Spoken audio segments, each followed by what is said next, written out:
नमस्कार. आज आपला पंचपक्षी या शास्त्राचा क्लास आहे. त्यामध्ये सर्वांचं स्वागत आहे. सर्व आदरणीय जे आहेत त्यांचं सगळ्यांचं स्वागत. ज्यामध्ये आपले दळवी साहेब आहेत, कुबल मॅडम आहेत, हळदणकर मॅडम आहेत, कुलकर्णी आहेत, सर्व कुलकर्णी आहेत, देशमुख मॅडम आहेत, इत्यादी सर्व मान्यवरांचं स्वागत आहे. आणि आज आपण एक थोडासा लिटिल ऍडव्हान्स विषय शिकणार आहोत. त्या ह्याच्यामध्ये तुम्हाला जर काही अगोदर काही कळलं नसेल तर निश्चितच त्या ठिकाणी विचारावं, की जेणेकरून काही प्रश्न उपस्थित होणार नाही. तर ज्याला काही कळलं नसेल अशांनी विचारायला हरकत नाही. नंतर मॅडम पत्रिका लावतील, तारीख लावतील, ती तारीख काढून घ्या. तर नमस्ते. नमस्ते. नमस्ते मॅडम. सर नमस्कार सर. नमस्कार. नमस्कार.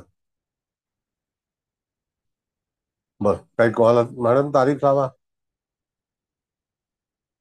हा, तर आता लावली ही ना? तारीख, हा हा तारीख लावलेली मॅडमने. त्या ह्याच्यामध्ये तारीख बघून घ्या. 30/5/1987 तारीख आहे आणि रात्री 1:17 जन्म. जन्मस्थळ रत्नागिरी आहे आणि जातक स्त्री आहे. लिहून घेतली व्यवस्थित सगळ्यांनी? हो सर. Okay, fine. आता त्यानंतर आपण हम्म. मुख्य पत्रिका मॅडम लावायला लागेल तुम्हाला. ओके, लावते. मुख्य पत्रिका लावा, म्हणजे आपण त्याचं थोडस वर्णन करूया. हा, बघा पण हीच ना. हा, जेव्हा कुंभ मुख्य, लग्नाची. हा, हो हो मॅडम, हो, दुपारचं आहे का सकाळचं लग्न आहे हे? ऐका ना, रात्री मॅडम, रात्री आहे. हा, रात्री अच्छा. रात्री म्हणजे 12 नंतर. हम्म. हा हा, ठीक आहे, ठीक, कळलं. हा. तर इथे कुंभ लग्न आहे, जातक स्त्री आहे. आता आपण जेव्हा पहिली पत्रिका वाचतो त्यावेळेला मुख्य राहू गुरुचा दोष आहे हे तर निश्चित झालं. त्याच्यामध्ये जातकाची जी काही संकट असतील ती संकट आपण त्याचा विचार करू शकतो. त्यानंतर शनी रवी समसप्तक योगात आहेत. त्यांना मिळालेले पक्षी कोणते असतील त्याचा आपण बघणार आहोत. त्यानंतर जातक स्त्री आहे. पंचम स्थान जे आहे ते चंद्र, मंगळ आणि बुध या 3 ग्रहांची युती आहे. तर जसं आपण जेव्हा फलादेश करणार आहोत तर त्यावेळेला ही भूमिका निश्चितच लक्षात ठेवावी, की दशमाधिपती मंगळ हा त्रिकोणात आहे. कुंभ राशीला, कुंभ लग्नाला राजयोग करणारा ग्रह हा शनी आहे आणि तो दशमात आलेला आहे, पण तो वृश्चिक राशीत आहे. प्रत्येक वेळेला कुंभ लग्न या ठिकाणी लग्न दशमात आहे आणि राजयोग करणारा ग्रह शुक्र आहे. कळलं का? केंद्र आणि त्रिकोणाचा कारक म्हणून. तसं मकर लग्नाला सुद्धा केंद्र आणि त्रिकोणाचा कारक म्हणून त्या ठिकाणी शुक्र हा राजयोग करणारा आहे. तर या पत्रिकेमध्ये राजयोग करणारा ग्रह आणि लग्नेश हा दोन्ही मंगळाच्या राशीमध्ये आहे. म्हणजे तुम्हाला पुढे जाऊन जेव्हा एखादी पत्रिका वाचायची असेल त्यावेळेला तुम्हाला संदर्भ घेणं गरजेचं आहे. कुठल्याही पत्रिकेमध्ये जेव्हा तुम्ही फलादेश देता त्यावेळेला तुम्हाला मेष राशीत, वृश्चिक राशीमध्ये असणारे ग्रह आणि अन्य चुकीची युती म्हणजे राहू गुरुची युती चुकीची आहे, याला सुद्धा त्या ठिकाणी विचार करणं गरजेचं आहे. केंद्राचा अधिपती मंगळ हा केंद्रामध्ये त्रिकोणामध्ये आहे आणि तशाच याच्यामध्ये जातकाच्या जीवनामध्ये कशा रीतीने फलादेश येईल किंवा त्याला जीवनात कुठल्या कुठल्या गोष्टी भोगाव्यास लागतील हा संपूर्ण विचार जो आहे तो आपण हे करू शकतो. आणि त्याच्यावरती तुम्हाला जे काही विचारायचं असेल तर त्या ठिकाणी तुम्ही विचारू शकता. परवाच मॅडमचं लेक्चर होतं शनिवारचं, ते अतिशय उत्तम झालं. चांगला लोकांकडून मला प्रतिसाद आलेला आहे. तर मॅडम धन्यवाद. आणखी पुढच्या वेळेला कोण व्याख्यान देणार असेल तर शनिवारची तयारी करायला, म्हणजे बुकिंग आपल्याकडे सुरू आहे. जर कोण इच्छुक असेल तर आत्ता जरी सांगितलं तरी हरकत नाही, मला मेसेज केला तरी हरकत नाही. आता सांगितलं तर जास्ती बरं पडेल. म्हणजे मी जेव्हा जेव्हा आपले क्लास होतील बुधवार शुक्रवार, तेव्हा सांगेन की अमुक एक व्यक्ती शिकवणार आहे. एनिवे मॅडम, ती जी पत्रिका आहे तर ती पत्रिका लावा तुम्ही. ऐका ना, त्याच्यामध्ये आता ज्यांना म्हणजे ते पक्षी मिळाले ती लावू ना आता. हा. हम्म. होय होय, लावते.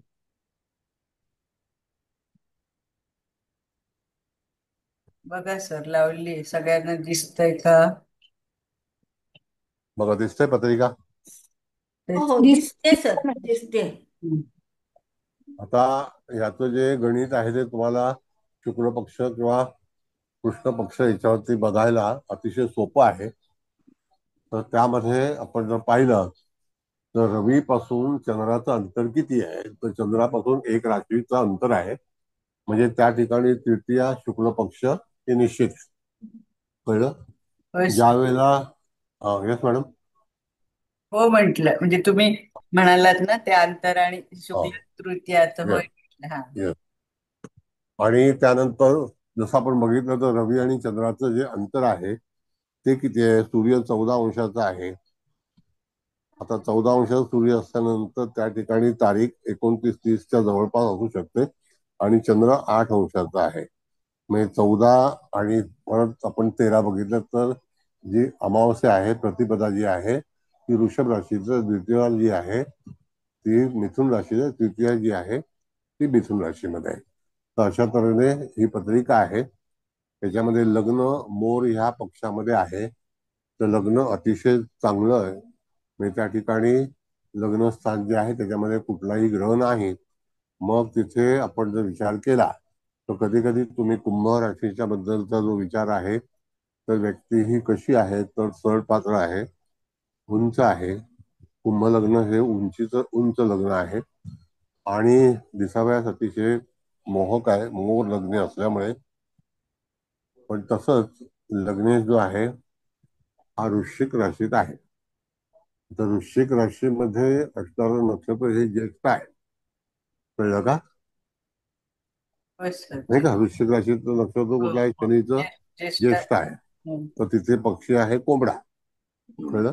हम्म. मग कोंबडाही पक्षी चांगला आहे, चंचल आहे. तर अशा तऱ्हेने तुम्हाला धनस्थानामध्ये राहू गुरुची युती आहे ती मीन राशीमध्ये आहे. तर राहू आपण जर पाहिला इथे तर कुठल्या पक्षामध्ये येतो, तो पण मोरमध्ये येतो की नाही. मोर मोर. लग्नस्थान मोरामध्ये आहे, राहू सुद्धा मोरामध्ये आहे आणि गुरु सुद्धा मोरमध्येच आहे, कारण ते रेवती नक्षत्रामध्ये हे ग्रह आहे. होय गुरु रेवतीमध्ये आहे ना, बरोबर. होय होय. हा. तर मग अशा तऱ्हेने जेव्हा आपल्याला फलादेश द्यायचा असेल तर मीन राशीमधला राहू सुद्धा त्याच रेवती नक्षत्रात नसून उत्तरा भाद्रपदा नक्षत्रामध्ये आहे. कळलं? जर नक्षत्र लिहून घ्यायचे असतील तर मॅडम तो चार्ट फक्त नक्षत्रांचा लावा. हा, म्हणजे लावते लावते. होय होय, लावते. मॅडम 1 मिनिट, हे लिहून घेते, 1 मिनिट. बर. घ्या घ्या घ्या.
झालं मॅडम लिहून. हा, हा, ठीक आहे. हा थँक्यू. हा, वेलकम. धन्यवाद.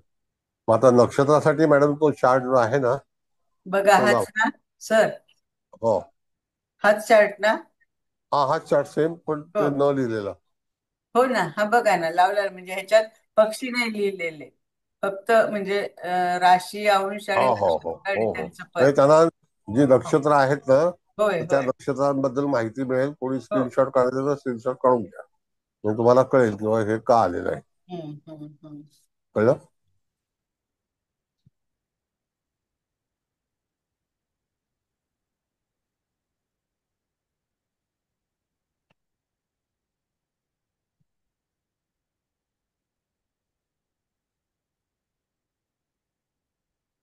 बर. हा, तर काढा मॅडम, आणि तोच शर्ट लावा होय, जो लावते. ह्याचा आहे ना. हो, पक्ष्यांचा. हा, हाच ना सर? हा. हो हो.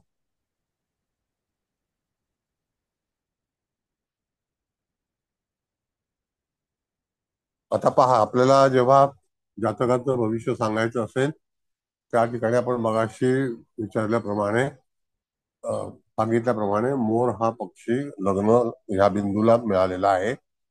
लग्न कुंभ आहे, आणि जे नक्षत्र असेल ते नक्षत्र पूर्वा भाद्रपदा नक्षत्र आहे. आणि त्याला मोर हा पक्षी आलेला आहे. तो अतिशय सुंदर आहे. म्हणजे जातक कसा असेल, त्याचे विचार कसे असतील, पर्सनॅलिटी कशी असेल, याबद्दलचा आपण विचार प्रथम स्थानातून करतो.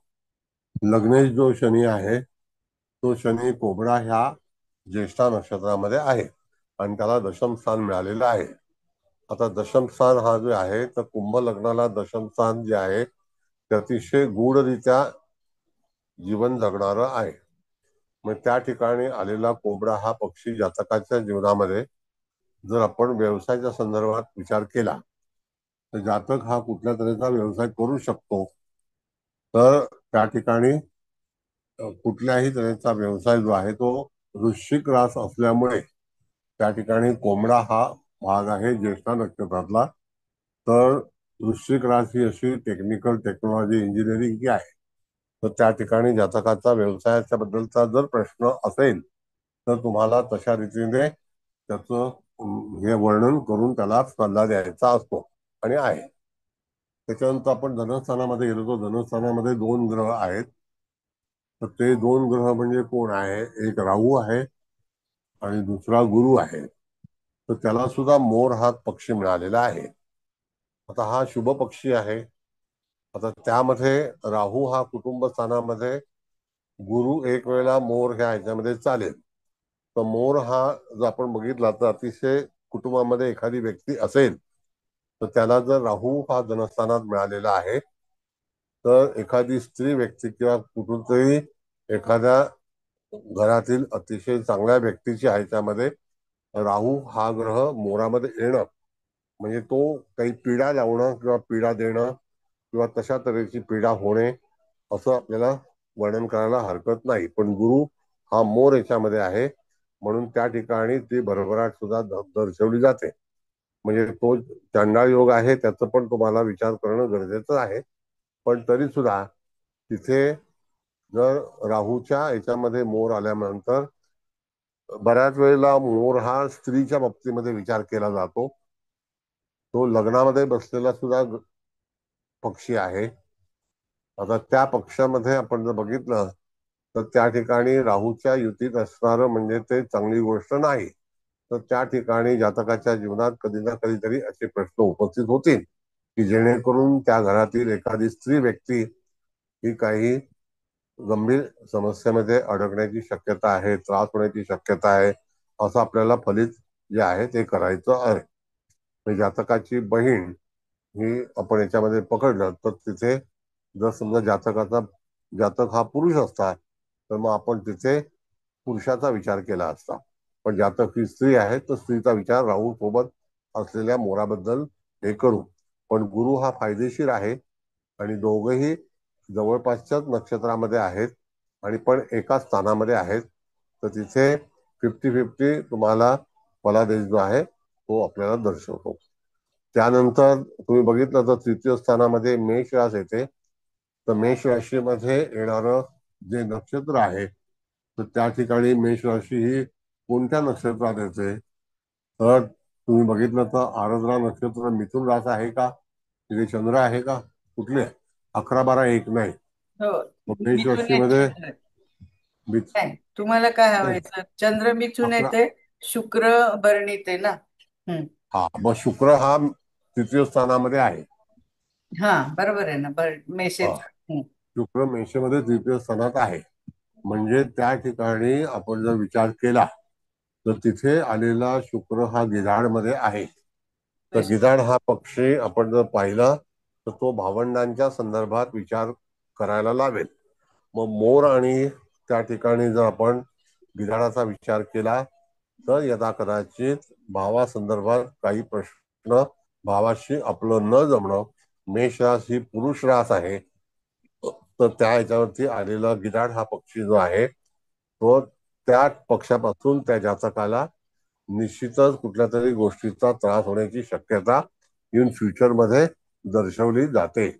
आणि त्या ठिकाणी ते तसा त्रास सहन करावा लागेल असं आपण त्या जातकाला त्याच्यामध्ये फलित देताना किंवा फ्युचर सांगताना तुम्हाला सांगायला हवं. म्हणजे त्या ठिकाणी जातकाच्या जीवनामध्ये होणाऱ्या घडामोडी गिधाड हा पक्षी तिथे योग्य नाही.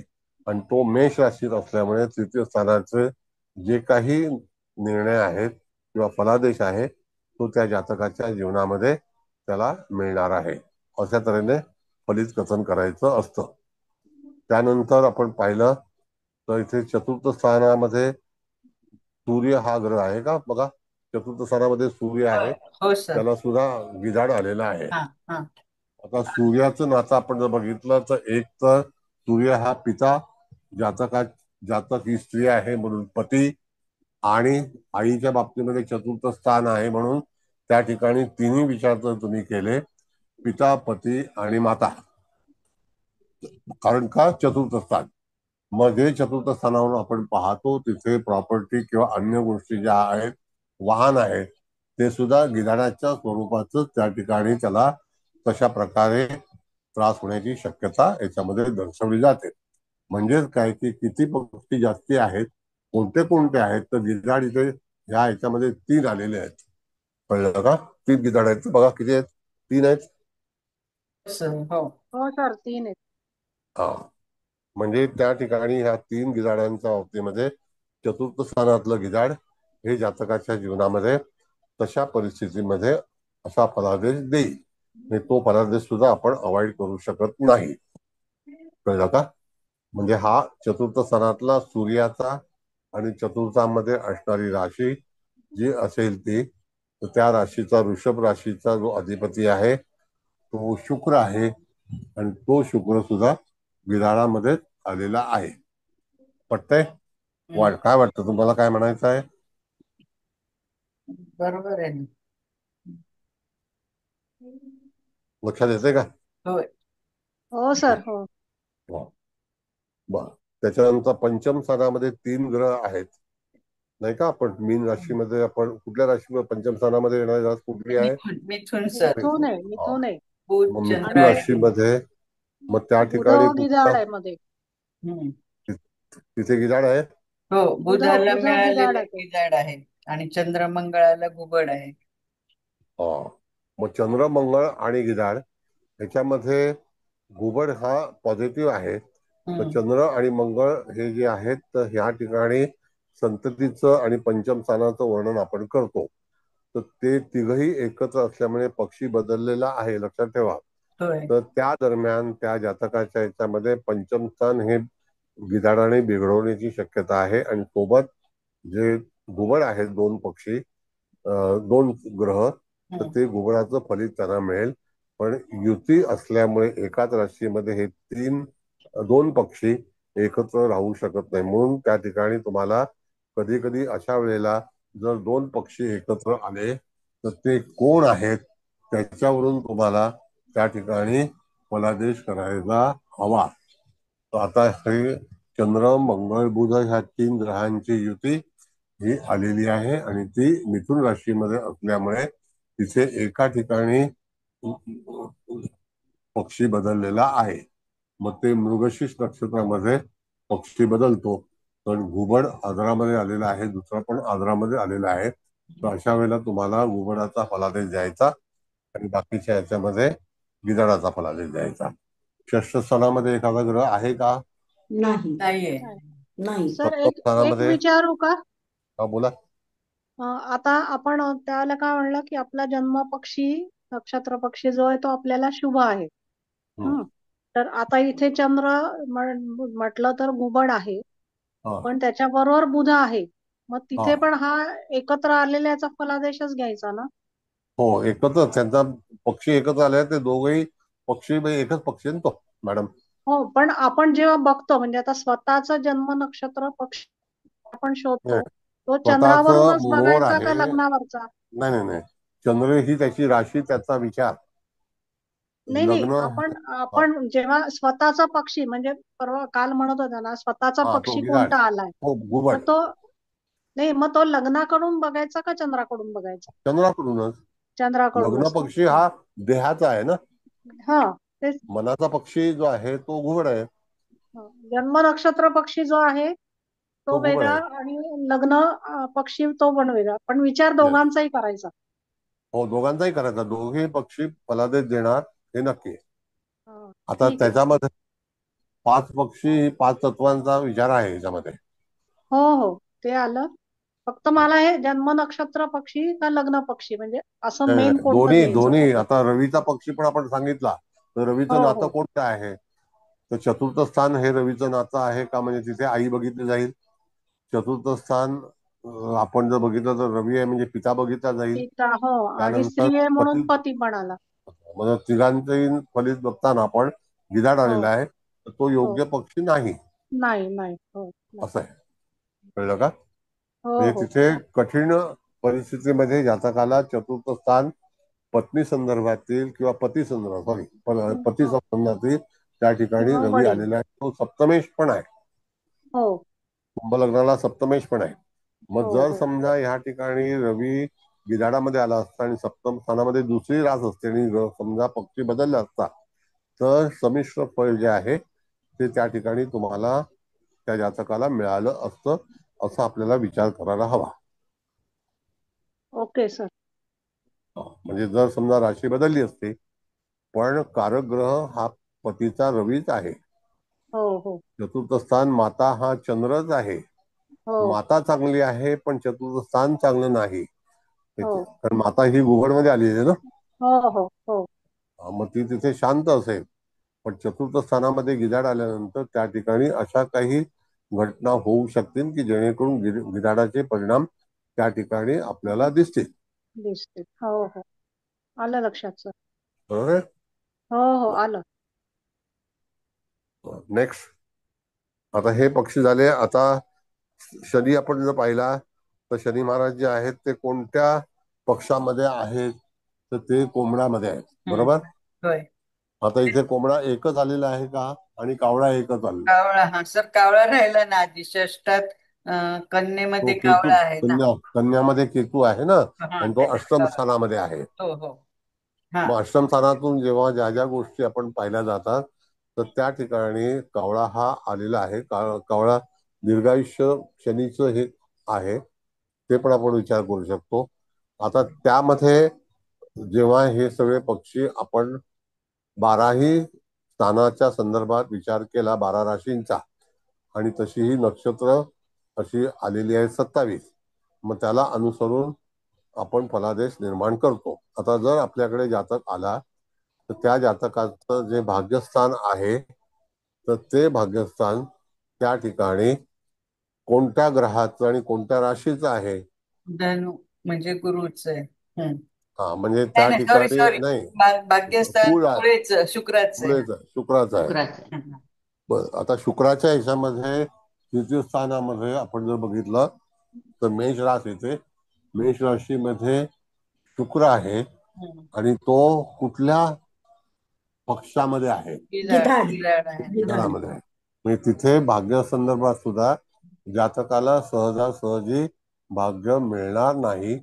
कधी कधी जातकाच्या जीवनामध्ये मिळणारं भाग्य हे परिश्रमाने मिळेल, कटकटी होतील आणि त्याला भरपूर फिरावं लागेल, हिंडावं लागेल, आणि कधीतरी एखादी गोष्ट त्याला मिळेल की त्याच्यावरती त्याचं गुजारा करावा लागेल, म्हणजे तिथे जीवन जगावं लागेल. गुजारा म्हणजे जीवन जगणे. कळलं? मग तुम्हाला लॉजिकली तसंच हे करायला पाहिजे. म्हणजे भाग्यस्थानामध्ये आलेली रास तूळ आहे, तिथे एकही पक्षी नाही. कळलं? पुढच्या वेळेला आपण भावमध्यासंदर्भात विचार करणार आहोत. आता पत्रिका वाचन करताना भावमध्याचा एक ऍडिशनल जो काही भाग आहे तो विचार करू त्याच्यामध्ये. आणि त्याच्यानंतर दशेचा परिणाम, त्यावेळेला चालत असणारी दशा ही कोणत्याशी संदर्भ जोडून नंतर त्या पक्षाचं फलित कसं द्यायचं हे दशेवरती आपण त्याचा विचार विनिमय करणार आहोत. आतापर्यंत ही पत्रिका जी आहे त्याच्यावरती तुम्हाला इत्यादी स्थानांबद्दल काय करायचं आहे. समजा धनस्थानात तुम्ही गेलात तर धनस्थानाचा अधिपती हा कोणत्या पक्षाशी संबंधित आहे. 12व्या स्थानात गेलात तर 12व्या स्थान जे आहे ते मकर राशीचं आहे. तर मकर राशीचा शनी हा कोंबड्यामध्ये आहे ना शनी. होय होय होय. मग त्याचा विचार करायचा. म्हणजे तसं प्रथम स्थान आणि 12वं स्थान, तसंच आपण लाभस्थानाचा अधिपती गुरु हा मोर या पक्षामध्ये आहे. तर तसा रीतीने मोराचे जे लाभ असतील तर ते स्मूथली आहेत का नाहीत अशा तऱ्हेने त्याला संमिश्र फळ जे आहे ते तिथे विचार करून सांगायचं असतं. बोला. सर मी विचारू का? हा विचारा. ऐका ना. बाकीचं बघते समजा नंतर, पण हे इथे जरा मला हे झाले. अष्टमात हा कन्या रास आहे, हा तिथे केतू आहे, तो हम्म, कावळामध्ये आहे. पण हो कन्येचा स्वामी बुध हा गिधाडमध्ये आहे. पण मग हम्म, इथे आपण म्हणजे आपण ह्या दीर्घायुष्य तुम्ही म्हणालात ते ओके. हो पण हो अजून म्हणजे ह्या स्वामीचा पण विचार करताना हो इथला अष्टम स्थानाचा फलादेश ऍक्च्युअली कसा द्यायचा? हा सांगतो तुम्हाला. हा. यदा कदा वाक्य कसं वापरायचं. यदा हम्म. कदाचित ज्यावर जातकाच्या शेवटच्या काळामध्ये ओके. कावळा जरी पक्षी असला तरी सुद्धा त्याचा अधिपती हा गिधाडामध्ये आहे. हम्म. त्यामुळे त्याचा म्हणजे अधिपती म्हणजे बुध, होय होय बरोबर ना. होय होय हा, स्वामी. हा. त्याच्यामुळे यदा कदाचित जातकाच्या जीवनामध्ये काही प्रश्न असे येतील. आता गिधाडाच्या बाबतीमध्ये असं सुचवलेलं आहे हम्म. की कधी कधी गिधाडाला त्याचं भक्ष हे मिळत नाही. ओके. काही वेळेला एखादी व्यक्ती आजारी असेल हा तर हा. तिला अन्न ग्रहण करण्याचे पण काही प्रश्न उपस्थित होतात. होय. तशा तऱ्हेने त्या ठिकाणी ह्या जातकाच्या जीवनामध्ये घडण्याची शक्यता आहे. हम्म. तुम्हाला ज्योतिष करते वेळी विचार हे जे आहेत हे कॅल्क्युलेट करता आले पाहिजेत. आणि हे संपूर्णपणे तर्कशास्त्राचाच हा विषय आहे. हम्म. आणि ऐका ना सर, इथून आपण असं वारसा हक्क असं पण म्हणतो ना. मागच्या वेळेस तुम्ही असं ते नाही का मेन्शन केलं होतं की वारसा हक्क म्हणजे मिळेलच असं नाही ना, डिपेंड्स ऑन. समजा एखाद्या म्हणजे जातकाला 2-3 मुलं आहेत तर तो एखाद्याला जास्त देतो कमी देतो. मग इथे आपण असं पण काही लॉजिक लावू शकतो का? असा भाग असा आहे मॅडम, हा. तुमचं म्हणणं बरोबर आहे. वारसा हक्काचा जर प्रश्न विचार केला तर त्या हम्म. ठिकाणी बुध त्याचा अधिपती हा गिधाडामध्ये आहे. होय होय होय. त्यावेळेला यदा कदाचित तुमच्या हक्काचं जे मिळणार असेल हम्म. तर ते कदाचित दुसऱ्याच्या हातामध्ये जाण्याची शक्यता आहे.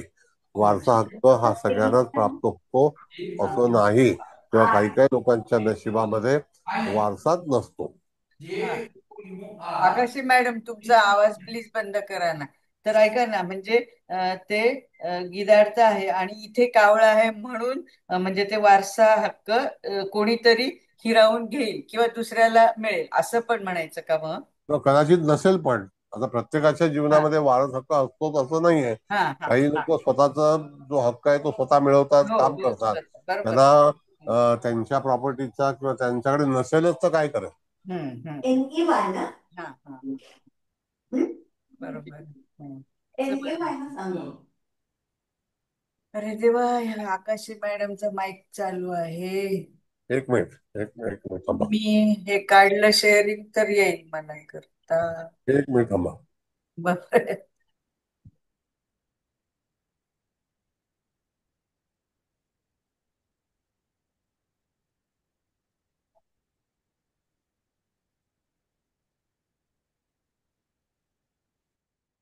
त्यांचं लक्ष क्लासमध्ये नाही आहे.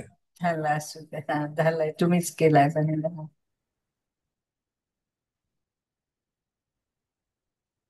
कारण त्या जर तिथे असतात तर त्या बोलल्या असत्या. हा, नाही आता ते प्रॉब्लेम त्यांनी मगाशी सांगितला ना आपल्याला. ठीक आहे. हम्म. बरं. बरं. हा मॅडम, तुमचा प्रश्न सॉल्व्ह झाला का? हा, झाला झाला झाला ना. ओके. थँक्यू.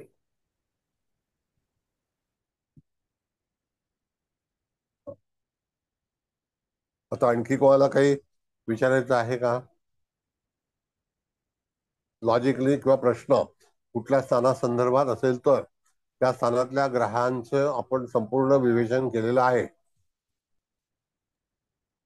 हो सर, आता शनी दशमात आहे, त्याचं काय घ्यायचं मग?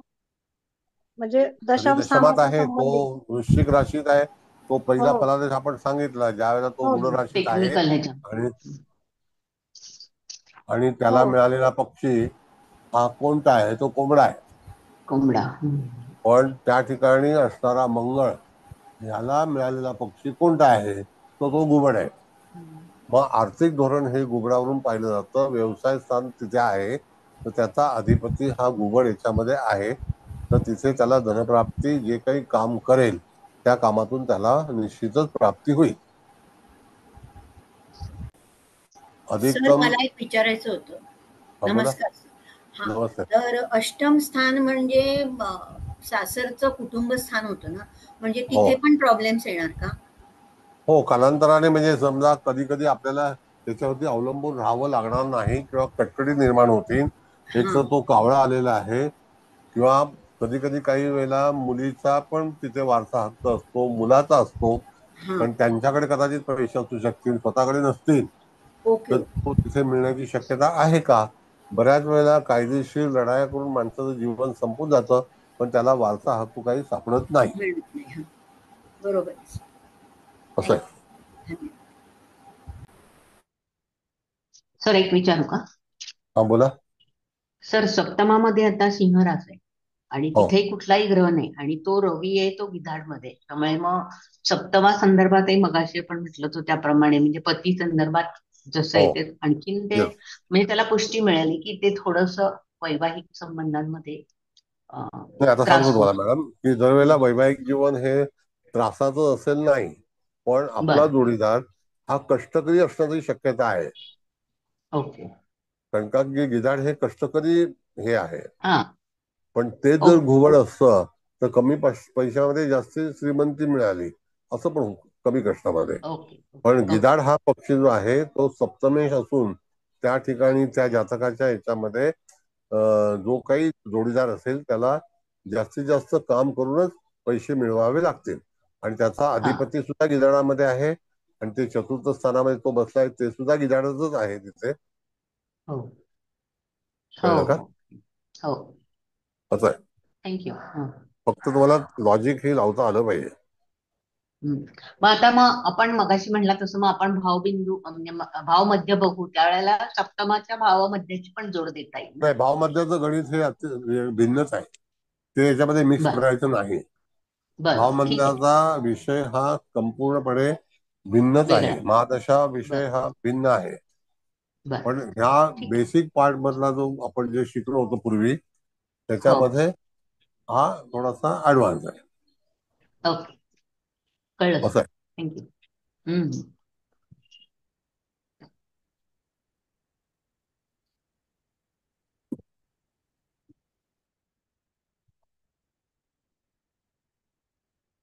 बरं, आणखी काय कोणाला? पंचमेश गुरु हा आपण बघितला. षष्टेश जो आहे त्या ठिकाणी येणारी रास कोणती आहे? कर्क. कर्क रास आहे, त्याचा अधिपती चंद्र. हम्म. हा लगेच तुम्हाला त्या ठिकाणी घुबडमध्ये जायचंय. जर होय. जातकाने नोकरी केली तर हम्म. त्याला निश्चितच त्या ठिकाणी नोकरी ही कमी कष्टाची असेल आणि पैसे सुद्धा चांगले मिळतील. चांगल्या क्षेत्रामध्ये ज्याला आपण म्हणतो तिथे आलेली रास कर्क आहे. हम्म. कर्क रास ही कशी आहे याचं वर्णन जर आपण बघितलं तर पूर्णपणे ती कर्क रास ही सोफिस्टिकेटेड आहे. म्हणजे ज्याला आपण म्हणतो कमी श्रमामध्ये जास्ती पैसे मिळणं, किंवा ज्या ठिकाणी शीतलता असेल अशा ठिकाणी काम करायला मिळणं, आणि आलेला पक्षी हा कोण आहे, तर तो घुबड आहे का? होय सर, घुबड आहे. हा. हे सगळं लॉजिक एकत्रित करून जर समजा त्या ठिकाणी घुबड आलं नसता आणि त्या ठिकाणी गिधाड आलं असतं, तर त्या गिधाडाचंच वर्णन आपण त्या ठिकाणी केलं असतं. आता सर एक मिनिट ऐका ना, मला हे हम्म. विचारायचं होतं. तुम्ही तर जवळजवळ 80% सांगितलं, 80 काय 100 सांगितले. म्हणजे हम्म. हा म्हणजे षष्ठात म्हणजे नोकरीच्या स्थानात कर्क हम्म. रास आहे. आणि तो कर्क म्हणजे चंद्राची रास आहे, म्हणजे चंद्र त्याचा स्वामी आहे. तो घुबड हम्म. मध्ये आहे म्हणून नोकरीत त्याला म्हणजे धन मिळेल आणि सहजासहजी म्हणजे चांगल्या पद्धतीने. पण Yes. हा चंद्र मंगळ आणि बुधाबरोबर बसलाय, तर मंगळाला पण घुबड आहे. पण म्हणजे ह्या काय बुधाबरोबर तो बसलाय ना, आणि बुध गिधाडात आहे, तर मग त्याचा विचार करायला हवा की नको?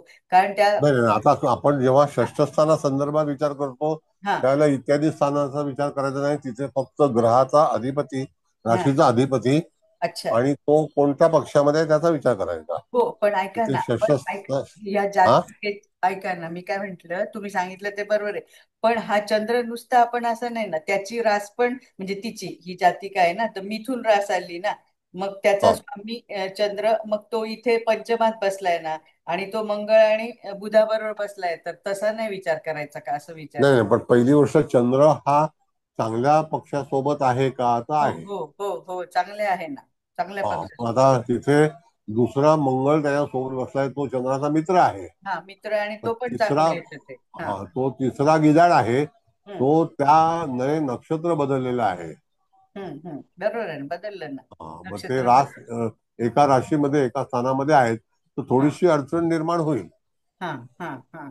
पण थोडी. घुबडाचं फलित मिळेल. हम्म. कळलं? होय होय, छान कळालं, थँक्यू. फलित हे घुबडाचंच मिळेल. बरोबर आहे. हम्म. हो. मग षष्ठस्थान आपण पाहिलं तर तिथे नोकरी किंवा तत्सम कार्य जे आहे त्या कार्याबद्दल विचार केला जातो. तर त्या ठिकाणी जातकाचा प्रश्न कोणत्याही स्वरूपाचा असू शकतो, हो हे तुम्हाला लक्षात आलं पाहिजे. हो, फक्त आणि त्याच्यावरून नोकरी. हा बोला फक्त बोला. हा. तिथे मामाचं स्थान आहे, हो हो. त्या ठिकाणी मामाचा कारक बुध आहे, तर त्या ठिकाणी स्थानगत ग्रहांचं फळ कसं मिळेल, त्याचा अधिपती कशात आहे, त्याच्यावर त्याला फळ द्यायचं. बरोबर. असं आहे. म्हणजे सगळे मामा असतील तर सगळ्यांशी जमतं का, असं नाही. हम्म. मग त्या राशीची क्वालिटी काय आहे, त्याच्यामध्ये आलेला पक्ष कोणता आहे, त्याच्यावरून तुम्हाला संदर्भ लावायचा आहे. त्याच्यामध्ये एकच आहे, कनेक्टिव्हिटी, म्हणजे संदर्भ लावून तुम्हाला फलादेश देण्याची हो सवय ठेवली पाहिजे. होय सर, होय. कळलं का? हम्म. असं आहे. तर एक विचारू. हा, विचारा. दशमात्मा आता वृश्चिक रास आहे, म्हणजे हा. मंगळाची रास आहे. मंगळाला घुबड आहे, पण हो. शनीला कोंबडा आहे, हो ना? हा. मग ते लॉजिक कसं लावायचं? आता घुबड आणि कोंबडा हे वाईट पक्षी नाहीयेत. हा हा मग त्या ठिकाणी तुम्हाला दोन्ही म्हणजे राशीचं फळ आणि अधिपती हा. तो कुठेशी आहे, मंगळ. पंचमात. हा, तो कोणासोबत आहे, तर घुबडासोबत आहे. हो घुबडाशी संबंधित आहे ना तो. हो हो. हा, म्हणजे दशम स्थानाचं फलित आपण फक्त काय पाहिलं, हा सप्तमाधिपती आणि वडील ह्या नातं रवीचं आहे. हा. चतुर्थ स्थान हे मातेचं आहे, पण तिथे रवी हा गिधाडामध्ये आहे. हो हो. सप्तम स्थान, चतुर्थ स्थान आणि कारक ग्रह रवी हा पित्याचा आणि पतीचा दोन्ही याच्यातून तिथे गिधाड आलंय.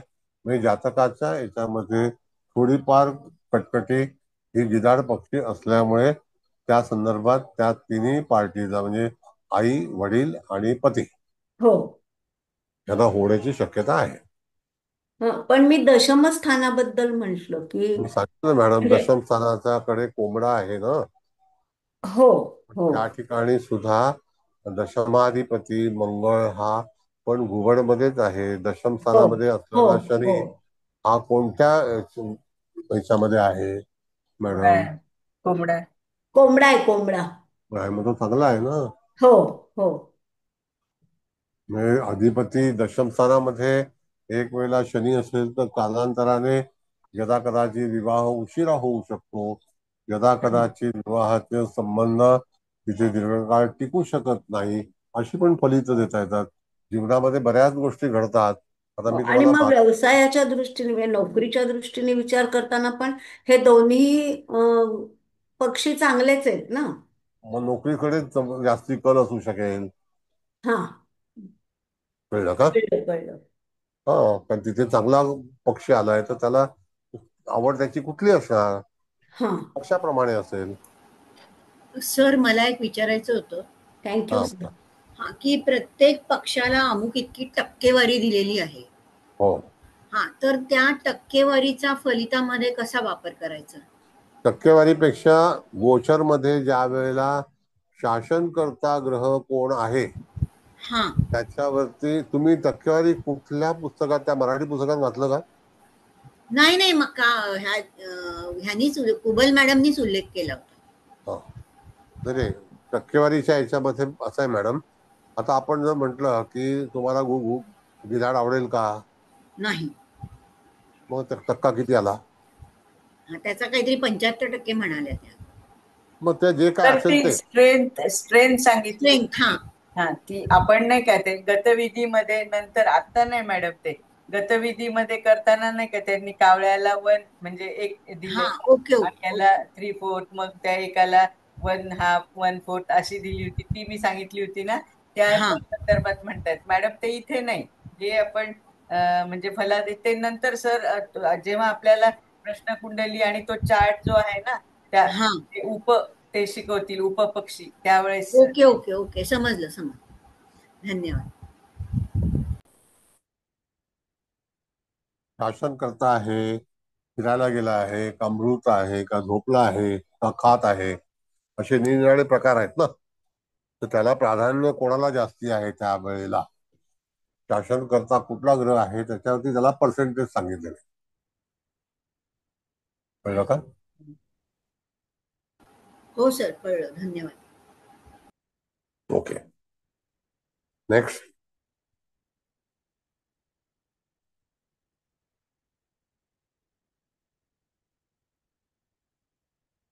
आता महागड्या क्लासला बिलकुल फसवू नका. शास्त्रीची फी 18,000 रुपये झालेली आहे. बापरे.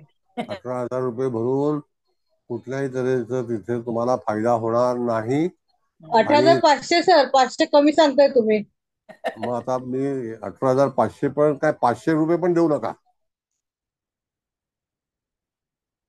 फसवणूक आहे पूर्णपणे. रेकॉर्डेड लेक्चर आहेत, ते समोर बसणार नाही, तुम्हाला ऍडमिशन घेण्यापुरता तुमच्याशी गोड गोड बोलणार, नंतर सांगणार आमची ही पद्धती आहे, तुम्ही घरी शिका आणि मग परीक्षेला बसा. ही सगळी सिस्टम जी आहे ती कोणतरी गाईडलाईन देतोय आणि धंदा डुबवतोय. आता मलाच एक दिवस शास्त्री परीक्षा सुरू करावी लागेल असं वाटतंय. सर करा ना सुरू सर तुम्ही. आहे का कोण इच्छुक शास्त्री परीक्षा शिकवायसाठी? तर मी त्याला स्लॉट देतो, शिकवा शास्त्री परीक्षा. काय ते लूटमार ही बंद करायलाच पाहिजे. हे अति झालेलं आहे. अति तेथे माती समजायचं शेवट आलेला आहे आता. हे काय बोस्टन युनिव्हर्सिटी नाहीये. एक तर शास्त्री परीक्षा में डब्बा बाजार आहे. डब्बा परीक्षा आहे ती. ज्याला काही येत नाही त्यांनी शास्त्री परीक्षा प्रवेश घ्यावा. कुलकर्णी मॅडम जास्ती सांगते त्याच्याबद्दल. तर पण तुम्ही फलादेश जो शिकवताय ना, हा, त्याच्यासाठी शास्त्री परीक्षेची ज्या आता आता आवश्यकता नाहीये. त्या काळी पत्रिका तुमचं सॉफ्टवेअर नसल्यामुळे हाताने काढायला लागत होती आणि हम्म, त्याच्यासाठी गणित शिकणं आवश्यक होतं. हा. आता गणित शिकण्याची आवश्यकताच नाहीये. खगोल जर तुम्ही घेतलं आणखी तर त्याच्यात सगळं समजतंय. आता शास्त्रीची आवश्यकताच नाहीये. पण फलादेश तुमच्याकडे शिकल्यानंतर शास्त्री परीक्षेला जाण्याची काहीच आवश्यकता नाही. बरोबर आहे. आणि शास्त्री परीक्षा ही रजिस्टर्ड नाहीये. म्हणजे रेकग्नाइज बाय एक गव्हर्नमेंट नाहीये, कुठल्याही तऱ्हेचे नाही. तुम्ही सुद्धा सर्टिफिकेट देऊ शकता. फसवाफसवी करू पडेल. आणि अज्ञानी लोक ह्याला बळी पडतात एवढं नक्की. ते चुकीचं काम करतायत. हा त्रास होईल कोणा. हो ना, त्याच्यापेक्षा कोणाकडे तरी गणित शिकलं ना महिनाभर तर उत्तम आहे बरोबर. शास्त्रीपेक्षा. बाकी फलादेश सगळा तुमच्याकडे कव्हर होतोय आणि सगळ्या पद्धती शिकवल्या जातात. शास्त्री परीक्षा ही उपजीविका आहे. आणि सर आमच्यासारखे नव्याने शिकणारे किंवा बेताचं ज्ञान असणाऱ्यांच्या ज्ञानात तुमच्यामुळे केवढी भर पडते.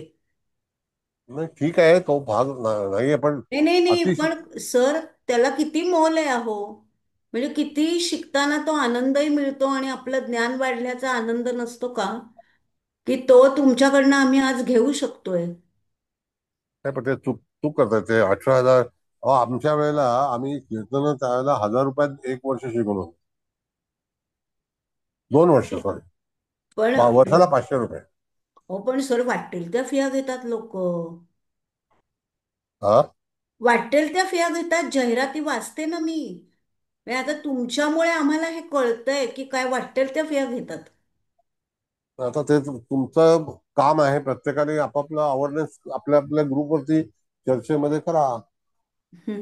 खरंय. म्हणजे कुठेतरी थांबलं पाहिजे एवढं नक्की. होय हा होय. अत्याचार होत चाललेला आहे विद्यार्थ्यांवरती. सर आम्ही कुणाच्या क्लासला ऍडमिशन घेतच नाहीये. आता फक्त बरोबर सर आहे तुम्ही बरोबर आणि आहे. आम्ही. अक्षरशः छान हे झालेलं आहे. काही गरजच नाही कुठे जायची. ठीक आहे, हरकत नाही. चला पुढे जाऊया आपण. होय होय. पण जाहिरात करा.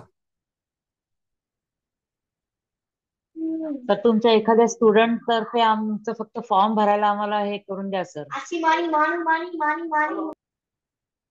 ते शास्त्रीय हॅलो. परीक्षेला असं बंधन नाहीये की तुम्ही कोणाकडे शिकलात. हो हो, नाही ते आहेच. हे फक्त फॉर्म भरायला कुठेतरी कोणाच्या तर्फे तरी कोणाच्या थ्रू तरी भरायला लागेल ना सर. नाही नाही नाही, असं काही नाही. चांदवडकरांकडे नाहीये. तुम्ही डायरेक्ट गेलात तरी सुद्धा त्या ठिकाणी ते अतिशय चांगले ग्रहस्थ आहेत. त्यांना रिक्वेस्ट केली तर ते बसवतील तुम्हाला. बरं त्यांना सांगा चालेल सर. तुमच्याकडेच करतो कारण आम्ही. ऑलरेडी सगळं शिकलोय सर आम्ही तुमच्याकडे.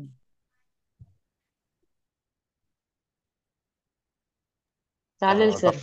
हा, बोला. 2027 मध्ये. त्यातलं काय 27 ते जगतील की नाही डाऊटफुल आहे. नाही म्हणजे आम्ही बसतो परीक्षेला तर सांगते सर. त्याचा काय अर्थ नाही हो मॅडम. मी 78 सालापासून पाहतोय. 78 सालीचा मेंबर आहे मी. हो माझा ना. मेंबरशिप नंबर पण 27 आहे. हो. वादग्रस्त. वादग्रस्त. संस्था. हा, 9 नंबर आहे ना, 27. माझी हो, 9 जन्मतारीख नंबर 27 आहे. बरोबर आहे. हा. अच्छा. वादग्रस्त संस्थाच 8 वर्ष बंद करून टाकली ती. संस्था सस्पेंड होते. हो. अरे बापरे. हा. आम्ही पण कलाकार लोक आहोत, काय कमी नाही. ठीक आहे, चला. आता बोला, शास्त्री जाऊ द्या. काय सगळ्यांनी केलेलं आहे ते हुशार आहेत असं समजूया. पण ते 18,000 बळी पण नका. अभ्यास करा. ऍक्च्युली एकदा तुम्हाला सिलेबस मिळाला ना की तिथी कशी काढायची, चतुर्थी कधी येते, अष्टमी कधी येते, 2-2 मार्काचे प्रश्न असतात. एक एक मार्काचा प्रश्न हो आहे. सर. हो. कधी हे झालं तर मी स्वतः शिकून टाकेन. सर फक्त परिचयचं थोडंसं आम्हाला सगळं किंवा ते जनरल म्हणजे थोडे बाकीचे प्रश्न असतात ना एक एक वाक्य त्याचं जर आम्हाला समजलं ना थोडेसे मिळाले प्रश्न. बाकीचं आता तुम्ही एक फलादेश आणि वर्षाचं हे तर रेकॉर्डिंग तर तुम्ही घेणार आहात ना मॅडम. पैसे भरल्यात म्हणजे तुम्हाला रेकॉर्डिंग मिळेल. हो हो हो, रेकॉर्डिंग तर हे आहेच आहे, म्हणजे मिळेलच मला. चालेल आणि त्या सर. मॅडमचं गणिताचं पुस्तक घ्या, बस झालं. हो हो हो सर. हो. कोणाचं सर? काय. हा, कोणाचं बोला. कोणाचं पुस्तक? बेन्नूर मॅडम, नीलम बेन्नूर म्हणून आहेत त्यांचं. तिथल्याच आहेत त्या डोंबिवलीच्या कुठल्या तरी.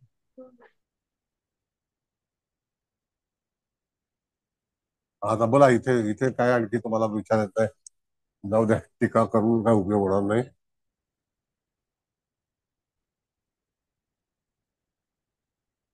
पण सावधान.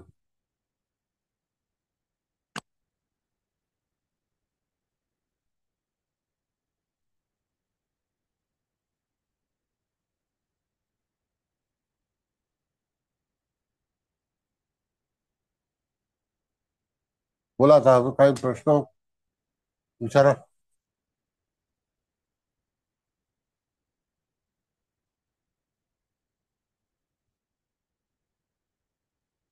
काही राहिलंय का बाकी तुमचं? नाही सर, काही नाही राहिलं.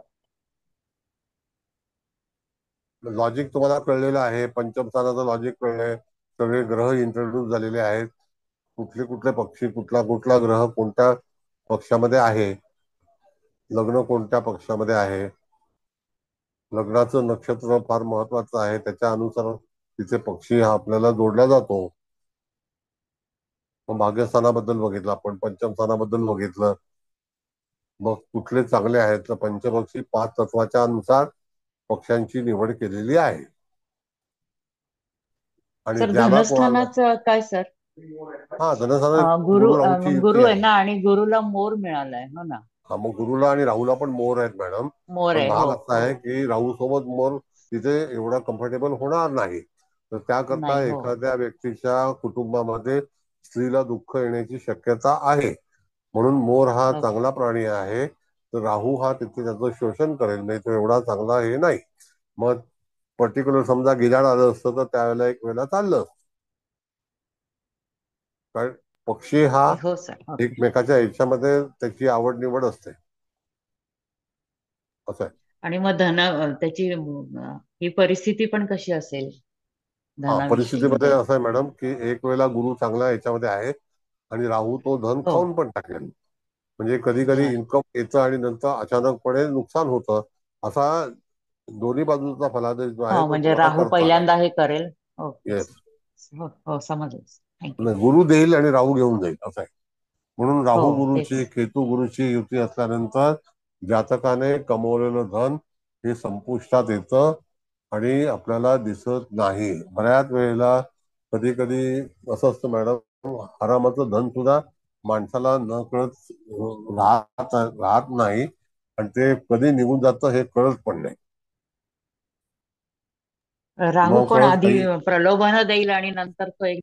हो हो बरोबर आहे. एकदा तुम्ही ग्रहांचे विचार तुमच्या डोक्यामध्ये फिक्स केले ना मॅडम, की त्याच्यानंतर त्याचं स्थान कोणतं आहे, कुठल्या याच्यामध्ये आहे.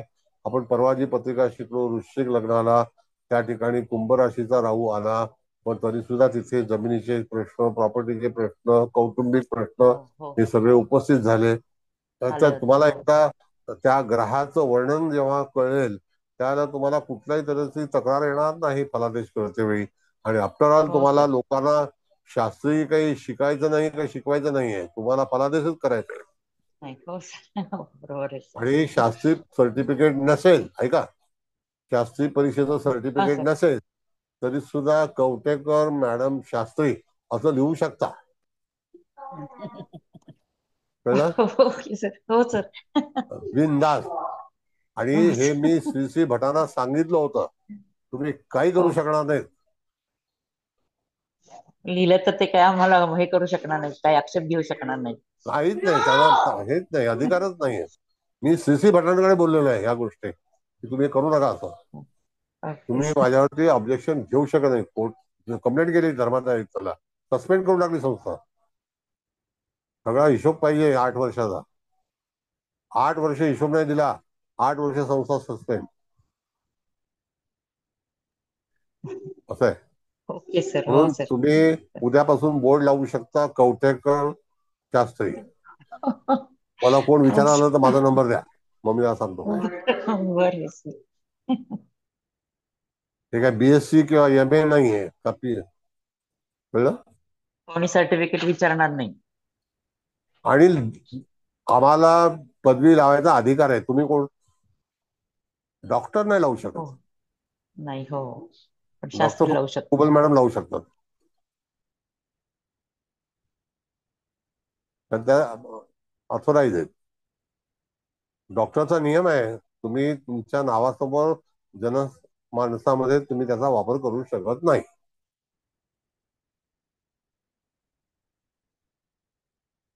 दिल्लीमध्ये लोकांनी केस केलेले आहेत हायकोर्टामध्ये डॉक्टर. हो सर, हो माहिती आहे सर.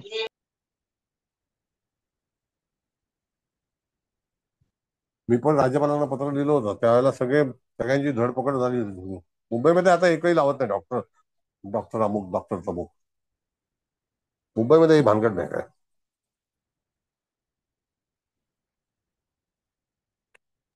तर इकडे बरेच जण लावतात डॉक्टर ज्योतिषमध्ये. हा, ते फालतू लोक आहेत, त्यांना अजून दणका मिळालेला नाही. जेव्हा पायरी चढावी लागेल ना इकडे तिकडे धावा धाव, तेव्हा माहिती पडेल डॉक्टर.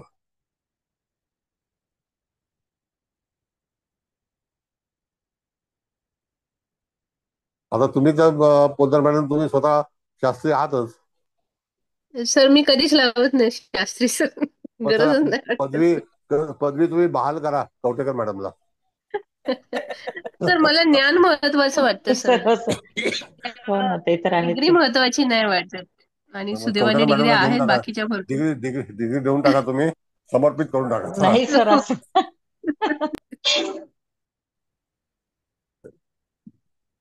शास्त्री परीक्षेचं सर्टिफिकेट विनामूल्य मिळेल. माझी जाहिरात करून टाकतो. चला, बोला बोला, आता जाऊ द्या. तुम्हाला विषय कळला असेल, पण सावधान करा सगळ्यांना, हे असे फालतू करू नका. शास्त्री परीक्षा ही अथोराईज नाही आहे. काढू का सर आता? हा, काढा. हं. आता यांचे काही प्रश्न विचारायचे तर विचारूया. काय म्हणतात त्याला, काय म्हणायचं आहे प्रश्न बघा. त्याचा काय होईल माहितीये का, पुढच्याला मी दुसरा हे सुरू करीन. पण आता हा जो भाग आहे तो तुम्हाला कुठपर्यंत कळलाय हे सांगा. बोला. सगळ्यांना समजलंय ना, त्यामुळे कोणी काय विचारत नाही. तर आता विचारलं काय आहे की आपण आता बरेच पुढे गेलेलो आहोत, त्याच्यामुळे हं. विचारायला त्यांच्याकडे काही हे नाहीये. होय. कळलं का? आता थांबा, मीच विचारते, म्हणजे आपल्याकडे विचारा. वेळ पण आहे ना, म्हणून. इथे आपण हे बघा ना, तृतीय स्थानात मेष रास आहे आणि तिथे शुक्र आहे, तो गिधाड आहे. तुम्ही त्याचं म्हणजे फलादेश सांगताना असं सांगितलं की भावंडांसंबंधी म्हणजे प्रश्न निर्माण होतील. पण मग आता हो, ऍक्च्युअल पर्टिक्युलर शुक्र आहे म्हणून आपण म्हणजे बहिणीलाच त्रास होईल असं म्हटलं तर जास्त योग्य होईल का? बरोबर. आता बघा, पहिली गोष्ट, स्थानगत ग्रह कोण आहे तर शुक्र आहे. येस. राशी कोणती आहे तर मेष आहे. मेष रास कोणाची आहे तर मंगळाची. पुरुषाची आहे. हा हा, मेष त्याच्यामध्ये पुरुष. हा. ग्रह कुठला आहे तर स्त्री ग्रह आहे. होय होय तो होय. कुठला कारक आहे तर तो त्या ठिकाणी वैवाहिक जीवनाचा कारक ग्रह आहे. हो हो हा, हो. यथा कदाचित तो मावशीचा पण आहे, हम्म, आपल्या बरोबर दासी असणारा पण आहे. हम्म. असे बरेचसे शुक्रावरून जे काही गोष्टी पाहिल्या जातात, त्या हम्म. ठिकाणी तिथे एखादी बहीण काही संकटामध्ये असू शकते, एखादा भाऊ संकटामध्ये असू शकतो, हम्म. एखाद्या भावंडाचं एखाद्या स्त्रीमुळे नुकसान होऊ शकतं. हम्म. कारण तिथे आलेला पक्षी हा गिधाड आहे. हे तुम्हाला सुचलं पाहिजे ताबडतोब. हो हो. आणि शुक्र पण आहे ना, म्हणजे तो वैवाहिक ह्याचा तो, कारक म्हणून हा, तर बरोबर आहे. तिथे पण प्रॉब्लेमच. हा. हो. आता बघा, पहिली गोष्ट म्हणजे सप्तमेश हा गिधाडासोबत आहे की नाही. येस, तो पण तर तिथे, गिधाडासोबत आणि हा, वयाचा कारक तो पण गिधाडासोबत. yes, बस, सगळंच काय आहे कळलं. तर त्रास. तशा रीतीने तुम्ही वर्णन करा. आणि मग तुम्ही ते पुढे तर सांगितलंच ना, म्हणजे जोडीदाराला कष्ट पण असतील ना, कारण तो Yes. सप्तमेशच गिधाडात आहे त्यामुळं. आज तिवाटणे मॅडम नाही आहेत वाटतं, तिवटणे मॅडम नाही दिसत. नाही आल्या. दिसत तर नाहीये. मॅडम आहात का तुम्ही? नाही, दिसल्या नाही त्या. ठीक आहे, बोला. मी त्यांनी काही विचारलं नव्हतं म्हणून. तेच तर अशा रीतीने हे फलित करायचं असतं तुम्हाला. फलित करणं मला वाटतं आता तुम्हाला सगळ्यांना सोपं झालेलं आहे.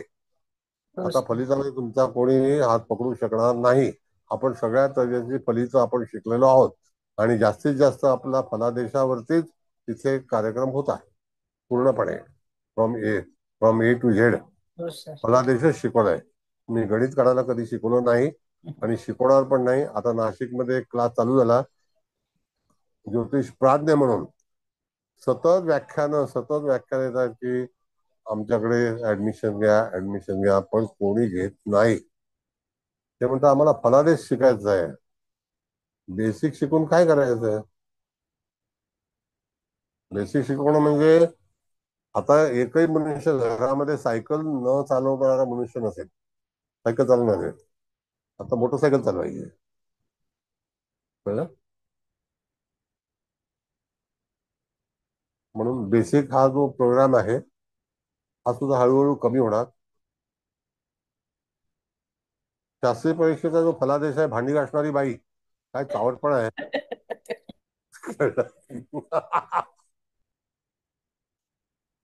कुठून आणायच्या? सगळ्या बिल्डिंग मध्ये उभं राहायचं आणि सांगायचं कोणतरी बाई आहे का भांडी घासणार, तिची तारीख बिल द्या. मूर्ख विषय ठेवलेला आहे. सर एक विचारू? हा बोला मॅडम. तर आता जर पंचम स्थानाचा आपण शिक्षणाचा विचार करायला गेला हो हो. तर काय करणार? कारण म्हणजे बुध आहे तो पण गिधाडात आहे पंचमेश, आणि हा उच्च शिक्षण जर भाग्येश म्हटला तर तोही शुक्र गिधाडात आहे. Yes, पण पंचमातले चंद्र आणि मंगळ घुबड मध्ये आहेत. yes. तर काय आता करणार? कधी कधी कधी असं असतं मॅडम, गिधाड हा जो पक्षी आहे ना, ज्याला हायर टेक्नॉलॉजी आपण ज्याला म्हणतो. उंच भरारी घेणार आहे. Yes, higher technology. म्हणजे गिधाड हा त्यावेळेला वाईटच आहे असं संबोधता येणार नाही. कधी कधी दिव्य विचार, हर्षल जो आहे ग्रह, हा हा हा ज्या हर्षल. संदर्भात आहे, हर्षल कसा आहे, त्याचे हो जे काही परिणाम आहेत ते तुम्हाला त्या गिधाडामध्ये आढळतील. बरं. घुबड जे आहे ते हे त्या ठिकाणी फायनान्स किंवा तत्सम एमबीए किंवा अशा तऱ्हेचा जो काही विचार असतो तो करू शकतो. एमबीए तर फार सोपं गोष्ट आहे. हे आता एमबीए हो काढलं फक्त पैसे कमवण्यासाठी. हो हो ते हो पण एक वेगळी परीक्षा, शास्त्री परीक्षा सारखंच आहे ते पण. हो. म्हणजे आता आपण परवा अंतराळ वगैरे सगळं बघितलं, तिथे येस गिधाड येस, पक्षाचा उपयोग होईल हर्षल प्रमाणे. 100%. आणि जास्तीत जास्त संशोधन करणे, जास्तीत हो जास्त वेळ घालवणे, त्याच्यात रिसर्च करत बसणे, हा सगळा जो भाग आहे तो गिधाडामध्ये. गिधाड तो हे गिधाडाकडे. सोपी विद्या नाही आहे. मला वाटतं हल्ली एमबीएच्या पण जाहिराती येत नाही. नाही.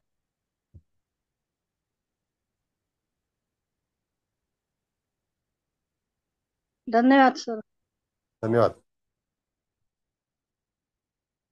म्हणून अशा तऱ्हेने मॅडम तुम्ही जो विचारलेला प्रश्न तो तसं लॉजिक लॉजिक लावा. आज तृप्ती कुलकर्णी काय गप्पा आहेत?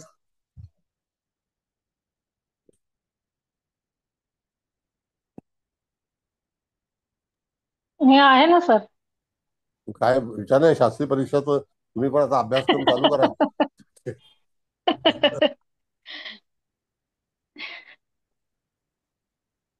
काय सर, आता सगळं मागं पडलंय सर. ते तुम्ही सगळ्यांना टेक ओव्हर केलेत, त्यामुळे आता कोणी त्या वाटेला जाणार नाहीये सर. नाही पण तुम्हाला शिकवायला हरकत नाही ना. हा, शिकवायला हरकत नाहीये सर, ते बरोबर आहे. जास्त ऍडव्हर्टाईज काय करा, उगाच 18,000 फुकट घालून शास्त्री परीक्षेचा अभ्यासक्रम शिकू नका. आम्ही तुम्हाला 500 रुपये शिकवणार. होय. आणि शास्त्री होऊन हं. फलादेश तुम्हाला करता येईलच याची गॅरंटी पण नाहीये. नाही, बिलकुल नाही. नाही नाही. होय. तर तुम्ही बादला बादला शेजारी बसलेले शास्त्रीच आहेत ना.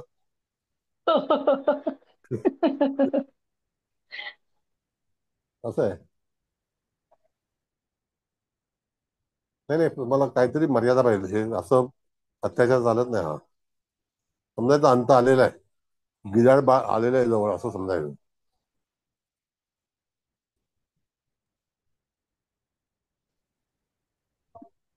होय सर.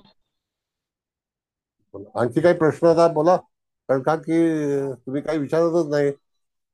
आता मगाशी मॅडम हा चांगला प्रश्न विचारला, शिक्षणासंदर्भात कुठल्या तऱ्हेचं शिक्षण कुठल्या शाखेचं असू शकतं, हे सुद्धा छानपैकी हे करू शकतो. परदेशात जायचंय तर परदेशात जाण्यासाठी 12वं स्थान पहा, तिथे येणारी रास कोणती आहे, तर त्या ठिकाणी शनी कोणत्या ह्याच्यातला आहे, तर त्याप्रमाणे त्या ठिकाणी जातकाचा तुम्हाला निर्णय द्यावा.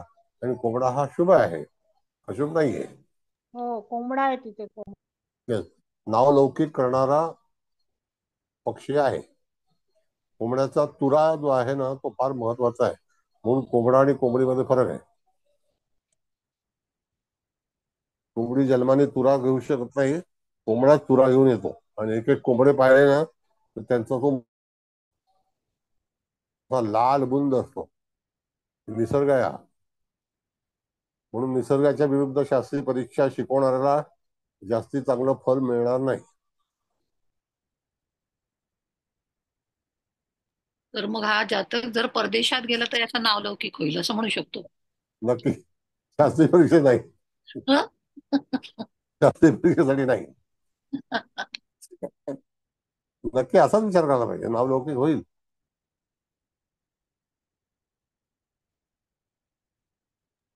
सर उच्च शिक्षण पण होऊ शकेल नाही का? कारण हो 100%. शुक्र गिधाड गिधाड मिळालेलं आहे नाही का?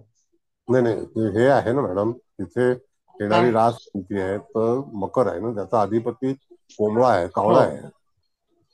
हो. कावळा आहे का अच्छा. कोंबडा आहे असं कोंबडा आहे आहे, ना. कोंबडा नाही, कोंबडा. व्ययस्थानामध्ये मकर रास आहे. कोंबडा आहे. त्याचा अधिपती शनी आहे ना मॅडम. शनी हो कोंबडा आहे शनी. हो आणि तो दशमात आहे.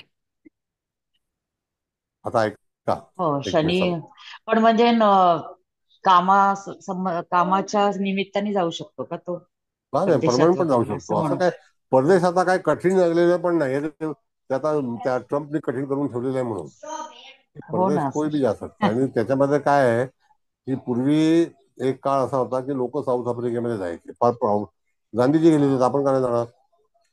तेव्हा प्राऊड समजलं जायचं. तेव्हा अमेरिकेमध्ये कोण जायचं नाही, अमेरिकेला जायला सोयच नव्हती. आफ्रिकेला तर मी जाऊ शकत होतो, का तिथे डेव्हलपमेंट होते. असं आहे. हो लंडनला का लोक सर? गेले, ब्रिटिश कॉलनीमध्ये कामाला होते ते गेले तिथे. असं. काही फॉरेनला जाणं म्हणजे वगैरे असं काही फार आता फार हे राहिलं. नाही महेंद्र हो जोशी, बरोबर आहे. महेंद्र भाई क्या पूछ रहे हो?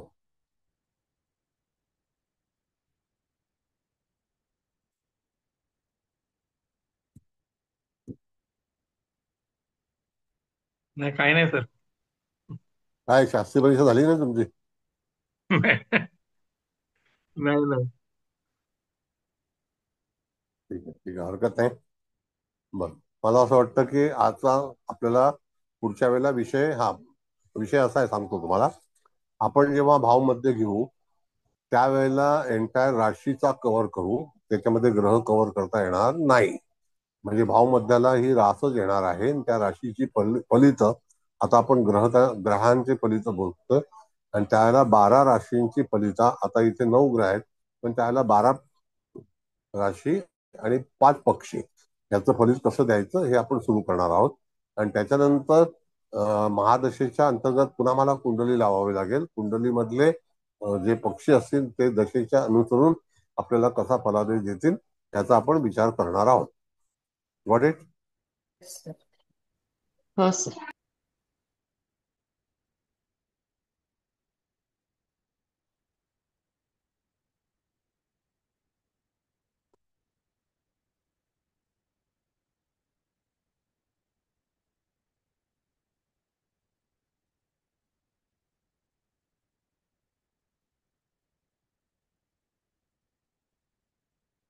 बोला कुबल मॅडम, काय समारोप करायचा आहे? काय चला यांना आता विचारा ना कोणाला काय. सरोज मॅडम नाही आहेत का आज? त्या काय बोलत नाहीयेत? आहे नाही मॅडम, त्या आहे, ऐकते मी. काय त्या म्हणजे मन शास- लावून ऐकते सगळ्यांचं. कारण आता मला चला आता वाटतं मत सर मांडा. धनादेश ना सगळ्यांना छानपैकी येस येस, समजलाय आणि कळलेलं करता पण येतोय. हा बरोबर. सर सांगतातच सगळं एवढं क्लिअर. हो होय त्यामुळे होय आता कसं, आणि सगळेजणच विचारतायत ना, प्रत्येक प्रश्न अगदी क्लिअर होतोय. होय होय. त्यामुळे अजून अजून म्हणजे छान वाटतंय. अजून पुढचा विषय येईल भावमध्याचा वगैरे, आणि नवीन नवीन काय एक एक मुद्दे ऐकून ऐकून साठवते मी, म्हणजे लक्षपूर्वक ऐकते. तर सगळे विचारतात म्हणून म्हटलं आपण पण अजून कशाला हे करा. बरं, शनिवारी कोण देणार आहे व्याख्यान? अरे बाबा, सिनियर लोकांनी बोला काहीतरी एवढं. शिंदे मॅडम, तुम्ही कुलकर्णी मॅडम, पत्रिका एखादी लावा, पत्रिकेबद्दल विवेचन करा. तुमच्या तुम्ही कन्सल्टंट आहात, अनुभवी पत्रिका आहे तुमच्याकडे. 2 लावल्या तरी हरकत नाही, असं काही रिस्ट्रिक्शन नाही. 2-2.5 तास मध्ये कधी क्लास घ्यायचा असेल तुम्हाला तरी हरकत नाही. दिवसभर लिंक असते उपलब्ध. आता मी माझे दुसरे पण क्लास बंद केलेले आहेत, कारण तिथे पण सुट्ट्या आहेत आता. अच्छा. त्याच्यामुळे दुपारची लिंक उपलब्ध आहे. जर तुम्हाला वापर करायचा असेल तर तुम्ही करू शकता. 5-6 मैत्रिणी, 10-12 मैत्रिणी एकत्र येऊन सुद्धा तुम्ही डिस्कस करू शकता, काय हरकत नाही. पण ज्योतिष शिका, ज्योतिष बनवा, ज्योतिष घडवा. शिवशास्त्र आहे हे कधीही लुप्त होणार नाही. उलट तुमच्यासारखे लोक येतील आणि त्याच्यामध्ये वाढ होईल नक्की. आणि जे शास्त्री झालेले नाहीत त्यांनी विना परवाना शास्त्री नाव लावायला हरकत नाही. परवानगी घेण्याची कोणाला गरज नाही.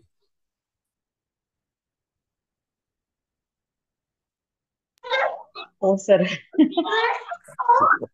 पण आता परीक्षा देणारच आहे, तर परीक्षा दिल्यावरच माहित नाही पास होईल की नाही, पण काय गरज काय पडलेली आहे? आणि समजा उद्या नाही तुम्ही गरज लावलं, नाही. नोबडी हा. Can cross you. हो पण बरोबर वाटत नाही ना सर तसं. तर ते तुमचं मन स्वच्छ आहे म्हणून असं वाटतं तुम्हाला. हो तेच मग. आता मी एवढे परीक्षा विषय दिली शिकवतो, आणि मी काहीच लावलेलं आहे नाही. मी लावणार पण नाही. ते काय फालतुगिरी आहे सगळी. प्राज्ञ, नाही मला पण प्रवीण, समजून चुकलंय सर आता की भास्कर. ते उगीच फुकट आहे सगळं हे. मी तुम्ही कशाला त्या फंदात 11,000 पडले असं रुपयाचे वाटतंय मला. 11,000 रुपयाचा दंड भरलाय, हे लक्षात ठेवा. हो हो ते तर आहेच आहे, खरंच आहे. म्हणून पुण्याच्या काहीतरी माणसाच्या देणं लागत होते सर. संगतीमध्ये राहायचं नाही. संगत हो. नाही, संगतीत राहायचं नाही. नाही ते कोण बरोबर. जो कोणी तुम्हाला घेऊन गेला असेल त्याच्याकडून पैसे काढून वसूल करा. हो. जाऊ दे, गेले ते गेले. आता विचार नाही करायचा. विचार केला की मग दुःख तुम्ही होतं, त्रास श्रीमंत होतो. आहात म्हणून तुम्हाला वाटत नाही काय? श्रीमंत नाहीये सर, आपले कष्टाचे पैसे असतात सगळे. पण ठीक आहे, आता काय झालं ते झालं आता. चला बरं ठीक आहे. आणखी काय कोणाला बोलायचं आहे बोला, नाही तर समारोप करूया. तर आजचा हा फलादेशाचा क्लास जो आहे तो इथपर्यंत आलेला आहे. तुम्हाला ग्रहांचे फलादेश पूर्णपणे माहिती झालेले आहेत. आता पुढे जाऊन आपण भावमध्येचे फलादेश घेणार आहोत. त्याच्यानंतर पुन्हा पत्रिका मांडून महादशा कशी करायची ते आपण पाहणार आहोत. त्याच्यानंतर दुसरा विषय सुरू करू. ओके, आता समारोप करा. नाही बोलत आहे का कोणी? नाही त्यानं पोद्दार मॅडम तुम्ही काहीतरी हा सुचवा. बोला ना, बोला madam. Poddar Poddar madam madam बोला तुम्ही ना. नॉलेज आहे चांगलं, हा. चांगलं नॉलेज आहे. सर, आता हो हो. अमिताभ बच्चनची पण कुंभलग्नाची कुंडली आहे आणि त्याच्यामध्ये सर तिथेही चतुर्थामध्ये शनी आहे आणि तिथे गिधाड पक्षी आलाय.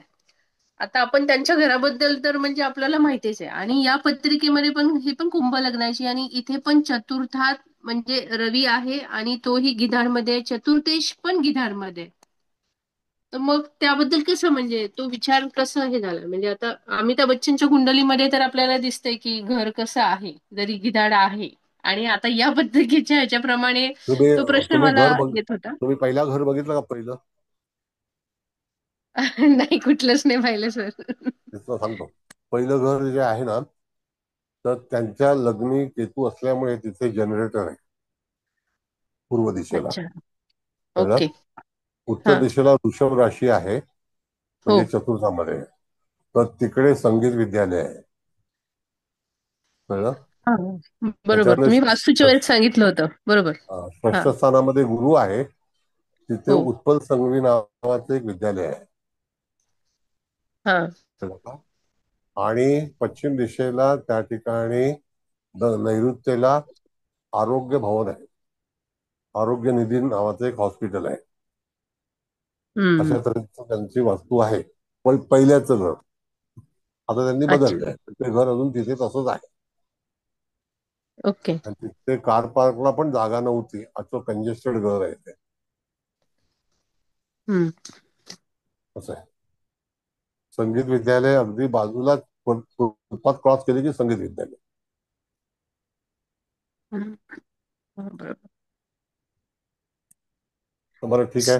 आता या हा, बोला. पत्रिकेमध्ये चतुर्थामध्ये गिधाडच येते, तर मग त्या केसमध्ये या जातकाच्या घराबद्दल विचार करत असताना कसा विचार करायचा की अडचणी यथा येतील? कदाचित घरामध्ये अडचणी असतील, कटकटी असतील, आता गिधाड हे एखादं घाणीचं साम्राज्य असणारं हे आहे. तर तिथे मला अमिताभ बच्चनचं सांगितलं एक मोठा नाला आहे आणि हा, तो नाला एक्झॅक्टली. जो आहे ते घाणीचं साम्राज्य आहे. कळलं? अशा तऱ्हेचा येस सर. भाग. आणि सर मुकेश अंबानीच्या पत्रिकेमध्ये पण एक मी पाहिलं की त्यांच्या पत्रिकेमध्ये वृश्चिक लग्न आहे त्यांचं, आणि षष्ठ स्थानामध्ये सर रवी, शुक्र, बुध, केतू सगळेच्या सगळे मोर मध्ये सर. म्हणजे त्यामुळे कदाचित त्यांच्या इथं काम करणारी लोक बघा, रिलायन्स आणि ह्याच्यातले, मी कुणी असे डिस्टर्ब वगैरे असे बघितलेच नाही. हॅपी मोड मध्ये असतात की बोनस वगैरे मजबूत, पगार वगैरे पण छान. म्हणजे हे कारण असू शकतं त्याचं ना. असं कदाचित पहिली गोष्ट म्हणजे असं आहे, पक्षी काय बदलणार नाहीत, पण जे लग्न आहे ना त्यांचं हो. ते वेगळं आहे. हा, लग्न कावळामध्ये आणि लग्नात नाही शनी नाही, आहे. तुम्ही ऐका, तो तुम्ही हा मकर लग्न का वृश्चिक लग्न जे काही म्हणताय ना, तर हा ते खरं पत्रिका ती जन्मवेळ नाही आणि त्यांचा जन्म भारतात झालेला नाही. हा एडनबर्ग मध्ये त्यांचा जन्म झालाय. म्हणजे मी एडन ऑनलाईनच घेतली होती सर ही. 19 एप्रिल 57. एडनला झालाय पत्रिका येस. जन्म, येस सर. जन्म पण ते तिथे झालाय. टायमिंग कन्फर्म नाहीये. हा. एनिवे, मॅडम समारोप करा. Thank you sir. Thank you, thank you madam. ते तुम्ही लेक्चर देणार का शनिवारी पोद्दार मॅडम? नाही सर, कदाचित मी असेल की नाही माहित नाही या शनिवारी. का पुण्याच्या लोकांना घाबरले तुम्ही? नाही सर, आता सध्या पुण्यात बरेच संमेलन चालू आहे. काल शनिवारी पण एक होतं.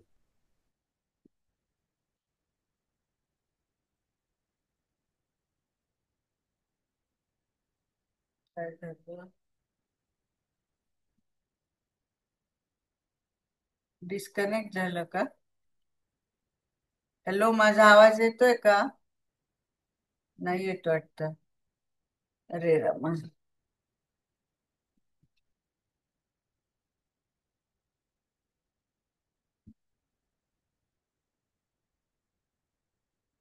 माझा आवाज नव्हता येत का? हा, आवाज येत नव्हता, तुम्ही हा, ते मी रेकॉर्डिंग स्टॉप. हॉटस्पॉट घेतलाय परत. काहीतरी गडबड झाली इकडे, पाऊस येतोय ना. हा, ठीक आहे, तर करा समारोप करा. होय होय करते आता. नाहीतरी आपलं रेकॉर्डिंग जवळजवळ झालंच होतं, काय प्रॉब्लेम नाही. तर सर, सर्वात प्रथम तुम्हाला नमस्कार आणि इथे उपस्थित सर्वांचे स्वागत. सर्वांना नमस्कार. तर आता मला वाटतं काय जास्त बोलण्याची मला आवश्यकता नाही, पण मी पटपट सांगते आता. कारण सगळ्यांना फलादेश तुम्ही तर एक तर शिकवलाय छान, सगळ्यांना कळतं पण छान आहे. आज ही कुंभ लग्नाची पत्रिका आहे आणि लग्नातच मोर मिळालाय. तर मग आपण ते दोन्ही मिळून म्हणजे फलादेश करायचा. तर मोर म्हणून म्हणजे जातक मोहक पण असेल, छान पण असेल. आणि तुम्ही सांगितलं की कुंभ लग्नाचे लोक उंच पण असतात, पण ह्याचा जो स्वामी असं जर बघितलं तर तो शनी. जरी वृश्चिकेत आहे पण त्याला पण मिळालेला पक्षी कोंबडा हा चांगलाच आहे. मग नंतर धनस्थानात गुरु आणि राहू त्यांची युती आहे. मोरच पक्षी मिळालेला आहे, पण तिथे 50-50% फलादेश मिळेल असं आपण सांगितलंय सर.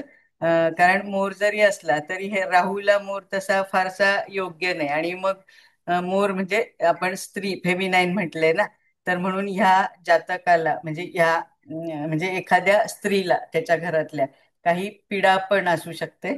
आणि म्हणजे बहीण म्हटलंय तुम्ही, गुरुचा चांगला फलादेश मिळेल, भरभराट वगैरे. मग तृतीय स्थानात शुक्र आहे तर त्याला पण गिदाड मिळालेला आहे.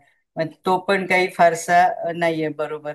आणि तिथे रास मंगळ आहे ना, म्हणजे भावंडांच्या संदर्भात. मग शुक्र आहे तर आपण बहिणीच्या पण संदर्भात म्हणू शकतो, काही दुःख असेल.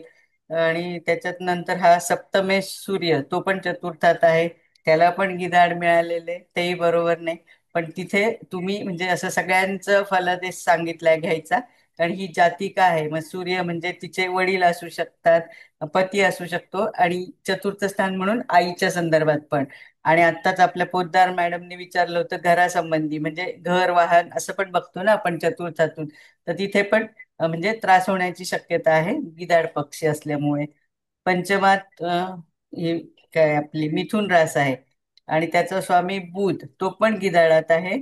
पण पंचमात चंद्र आणि मंगळ हे मात्र घुबडमध्ये आहे. म्हणजे इथे थोडासा मिश्रित फलादेश मिळेल. पण मला तो रसिका मॅडमनी विचारलेला प्रश्न पण आवडला शिक्षणाच्या बाबतीत. म्हणजे गिधाड गिधाड म्हणून आपण असं फार हे नाही, तर त्यामुळं त्याला हायर टेक्नॉलॉजी तुम्ही सांगितलं, म्हणजे त्याच्यात पण तो उच्च शिक्षण घेऊ शकतो, कारण हा भाग्य शुक्र पण गिधाडामध्ये आहे आणि रिसर्च पण करू शकतो हा जातक. आणि मग ह्या षष्टाचा तर चांगलाच फलादेश मिळेल, कारण तो षष्टेश चंद्र घुबडात आहे. आता सप्तमाचा मी सांगितला, अष्टमात केतू आणि तो कावळ्यामध्ये आहे, तर ते पण छान तुम्ही सांगितलं, ते दीर्घायुष्य देईल. आणि समजा आपण ते वारसा हक्काचा विचार केला तर आयदर वारसा हक्काचं कोणीतरी नेईल किंवा वारसा हक्क मिळणारच नाही. भाग्यशाचं तर मी सांगितलं, कारण तो शुक्र गिधाडात आहे. दशमाचं पण अधिपती मंगळ, तो पण चांगला घुबडमध्ये आहे, पण दशमात बसलेला शनी कोंबडा, म्हणजे इथे पण चांगलं नावलौकिक देईल असं तुम्ही म्हणालात. आणि तो शनी म्हणजे वृश्चिकेत ती गूढ रास आहे ना, म्हणजे गूढ जीवन जातक जगेल असं. आणि मग टेक्नॉलॉजी किंवा इंजिनिअरिंग असं हे करेल. आणि परदेशात पण नावलौकिक मिळेल, कारण वेळातली राशी आहे मकर आणि तिचा स्वामी शनी हा कोंबड्यामध्ये आहे. असं तुम्ही एकंदरीत अतिशय उत्तम फलादेश सर करायला शिकवलाय.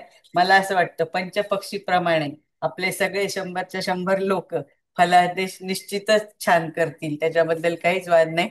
आता पुढच्या क्लासची सगळ्यांना फार उत्सुकता आहे, कारण ते भावमध्य पण तुम्ही शिकवणार आहात आणि मग आपण हळूहळू दशेकडे पण जाणार आहोत. तसं अतिशय म्हणजे हे एवढं मस्त मस्त शास्त्र, म्हणजे आम्हाला तर माहित पण नव्हतं की हे पंचपक्षी काय ऍस्ट्रॉलॉजी आहे काही नाही. तुम्ही म्हणालात तर थोडं सर्च करायला गेलो तर येऊन जाऊन ते आपले काय तेलुगू भाषेतलं सगळं काहीतरी मिळतंय, कुठेही काही जास्त सापडत नाही. एवढं नसताना म्हणजे तुम्ही एवढं सुंदर आणि एकदम हाय लेवलचं, आता मी जर फलादेश करू शकते तर मला वाटतं इथले सगळे करू शकतील म्हणजे खूप छान. तर सर तुम्हाला त्यासाठी कोटी कोटी धन्यवाद, कोटी कोटी वंदन. धन्यवाद. Hats off to you and धन्यवाद. Divine soul. Huge gratitude, huge gratitude, huge gratitude. धन्यवाद मॅडम. तर सगळ्यांना नमस्कार आणि तुमच्या परवानगीने क्लास एंड करतो. थँक्यू. धन्यवाद सर. धन्यवाद सर. धन्यवाद तुमची सर. व्हेरी धन्यवाद. गुड. Thank you sir. धन्यवाद. Good night sir.